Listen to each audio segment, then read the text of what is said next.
बंदर और मगरमच्छ की कहानी। एक बार की बात है, कहीं दूर, बहुत दूर एक बहुत घना जंगल था। उस जंगल के बीचों बीच एक विशाल नदी बहती थी। नदी के किनारे एक जामुन का पेड़ था, जिस पर बहुत ही खुशमिजाज बंदर रहता था। बंदर पेड़ की लताओं को पकड़कर इधर से उधर और उधर से इधर कूद फांद करता रहता था और भूख लगने पर पेड़ की मीठी मीठी जामुन तोड़ता और खा लेता। पूरे दिन के कूद फांद से थककर रात को मीठी और गहरी नींद में सो जाता। उसी नदी में एक बहुत विशाल मगरमच्छ भी रहता था। बंदर जब भी जामुन खाने लगता, तभी मगरमच्छ उसके पास आ जाता। बंदर मगरमच्छ के लिए भी जामुन तोड़ता और उन्हें नीचे फेंक देता, जिसे मगरमच्छ जल्दी से लपक लेता और बड़े मज़े लेकर खाता। वो दोनों बहुत अच्छे दोस्त बन गए और एक दूसरे के साथ ढेर सारी बातें करते, एक दूसरे के साथ हंसते और हंसाते। एक दिन बंदर मगरमच्छ को बहुत सारी जामुन देता है। लो मगरमच्छ भाई, इन मीठे जामुनों को अपनी पत्नी के लिए ले जाओ। मगरमच्छ ने जामुन अपने मुंह में रखी और तेजी से अपनी गुफा की ओर चल पड़ा। यह सोचकर वह अपनी पत्नी के पास पहुंचता है। उसकी पत्नी जामुनों को देखकर बहुत खुश होती है और डांस करने लगती है। मगरमच्छ जल्दी से उसके हाथ में जामुन देता है। मगरमच्छ की पत्नी जामुन खाती है और बहुत खुश होती है।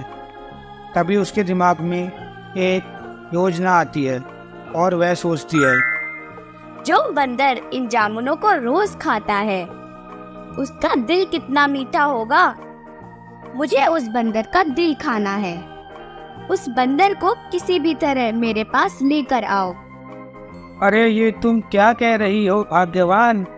तुम जानती हो वह बंदर मेरा परम मित्र है। मैं ऐसा नहीं करूँगा।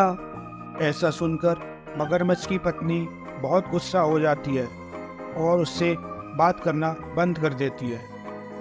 हार कर मगरमच्छ को अपनी पत्नी की बात माननी पड़ती है और वह कहता है, ठीक है, मैं उसे गुफा में लेकर आता हूँ। तुम यहीं पर उसको मारकर उसका दिल खा लेना। यह सुनकर मगरमच्छ की पत्नी बहुत खुश हो जाती है। मगरमच्छ नदी में तैरता हुआ जामुन के पेड़ की तरफ चल देता है।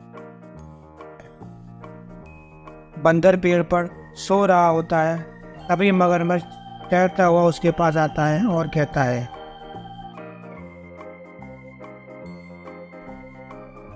बंदर भाई, ओ बंदर भाई। मगरमच्छ की आवाज़ सुनकर बंदर जाग जाता है और कहता है, क्या हुआ मगरमच्छ भाई, आप इस समय कैसे?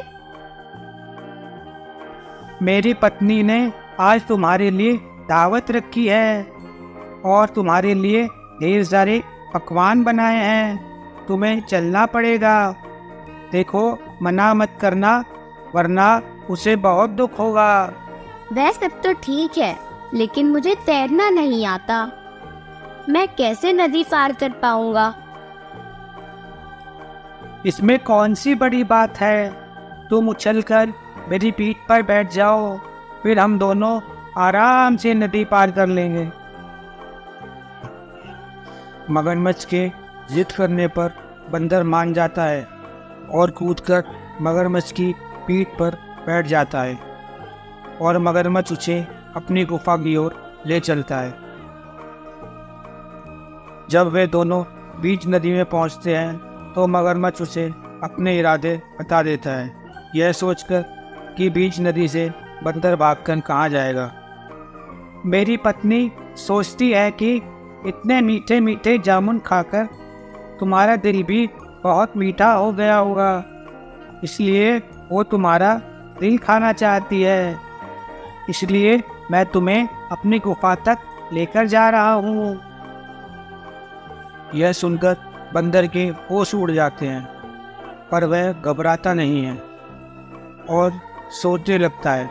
तभी उसे एक उपाय सूझता है और वह कहता है, अरे मित्र, अगर ऐसी बात है तो तुमने मुझे पहले क्यों नहीं बताया? मैं तो अपना दिल पेड़ पर ही रख कर आ गया, ताकि वह नदी के पानी से गीला ना हो जाए।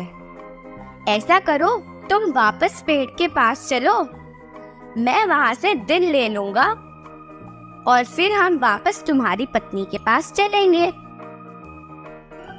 मगरमच्छ सोचता है, अगर मैं इसका दिल लिए बिना गुफा में गया तो मेरी पत्नी बहुत नाराज हो जाएगी, इसलिए इसका दिल लेने के लिए वापस पेड़ तक तो जाना ही होगा।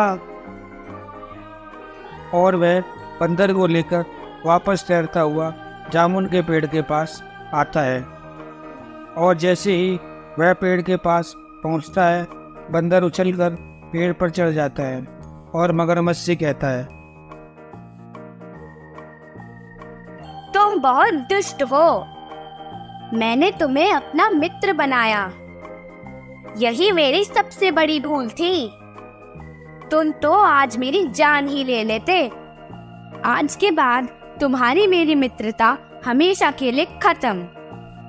और मगरमच्छ मुंह लटकाए हाथ मलता हुआ अपनी गुफा की ओर चल देता है। मोरल: मित्र हमेशा सोच समझकर बनाएं तथा विपत्तियों में साहस और बुद्धिमानी से काम लें।